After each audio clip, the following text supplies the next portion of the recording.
দেশকে সামনের দিকে এগিয়ে নিতে হলে রাজনৈতিক দলগুলোর সহনশীল নীতি অনুসরণ করা খুবই জরুরি। রাজনৈতিক দল ও দলের নেতাকর্মীদের সমভাবাপন্ন মনোভাব, শান্তিপূর্ণ সহাবস্থান এখনই বদলে দিতে পারে সমাজ তথা দেশকে।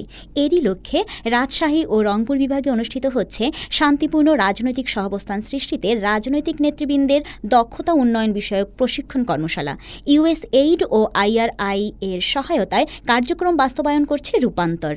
ভোটারদের সাথে সম্পর্ক উন্নয়ন, আগামী যে কোনো নির্বাচনে নেতাকর্মীদের পরিচালিত করার বিষয়ে প্রশিক্ষণ পেয়ে নিজের অনুভূতির কথা জানাতে গিয়ে দিনাজপুর পৌর স্বেচ্ছাসেবক দলের সাবেক জয়েন্ট কনভেনার এবং দিনাজপুর জেলা স্বেচ্ছাসেবক দলের সাবেক মেম্বার মোহাম্মদ হেলাল ইসলাম বলেন, পরবর্তী নির্বাচনে আমরা এই শিক্ষাটাকে আমাদের এখানে যেহেতু প্র্যাকটিক্যালি জিনিসগুলো আমাদেরকে হাতে কলমে আমাদেরকে এখানে শেখালো, তো এই ক্ষেত্রে সামনে নির্বাচনে আমরা খুব সুন্দরভাবে এই এক্সপিরিয়েন্সটা আমরা কাজে লাগাবো।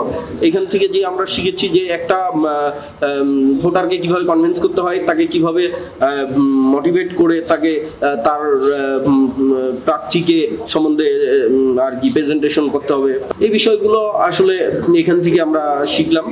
তো সামনের নির্বাচনে অবশ্যই আমি বাংলাদেশ জাতীয়তাবাদী স্বেচ্ছাসেবক দলের একজন কর্মী হিসেবে আমি বলতে চাই যে সামনের নির্বাচনে অবশ্যই আমরা এই বাস্তব প্রশিক্ষণটাকে আমরা কাজে লাগাবো।